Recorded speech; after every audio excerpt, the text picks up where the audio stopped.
கர்த்தருக்குள் பிரியமானவர்களே, இன்றைய நாளிலும் இயேசு கிறிஸ்துவின் நாமத்தினால எல்லாரும் சந்தோஷமாக இருக்கிறீங்கன்னு நம்புகிறேன்.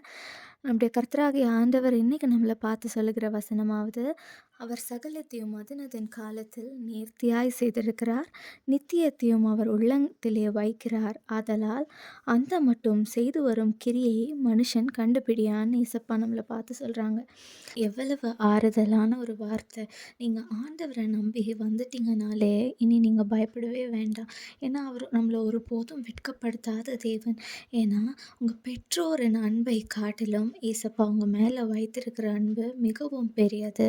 உங்கள் வாழ்க்கையில் ஒவ்வொரு கட்டங்களையும் அவர் முன்குறித்து வைத்திருக்கிறார்.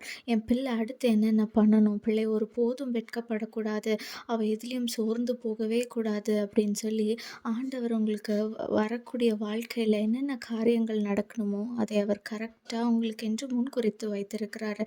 அதனால நீங்கள் எதை குறித்தும் கலங்கவே வேண்டாம். சில சூழ்நிலைகள் நமக்கு ரொம்ப அது கடினமாக இருந்திருக்கும், அது நமக்கு சோர்வை கொடுத்துருக்கும், துன்பத்தையும் கூட கொடுத்துருக்கும். அப்படிப்பட்ட நேரங்களில் நமக்கு யாராவது ஒரு மனிதர்கள் உதவி செய்வது, அது கர்த்தரால் வந்த மனிதர்கள் தான். நம்ம எப்போவோ நம்மளுடைய துன்பங்கள் கர்த்தராகிய ஆண்டவர் யார் மூலமாவது நமக்கு உதவியை அனுப்புகிறவர். அவர் நம்மோடு இருக்கிறதுனால நமக்கு அதுதன் காலத்தில் என்னென்ன காரியங்கள் நடக்கணுமோ அதை அவர் சீரும் சிறப்புமாக நமக்கு நடத்துகிறாரு. இம்மட்டும் நடத்தினவர் மரண பரியந்தம் நம்மளை நடத்துவார். கர்த்தராகிய ஆண்டவர் எல்லாவற்றையும் மிகவும் அழகாக நமக்கு நடத்தி வந்திருக்கிறார், இனிமேலும் நடத்துவார். ஆமேன்.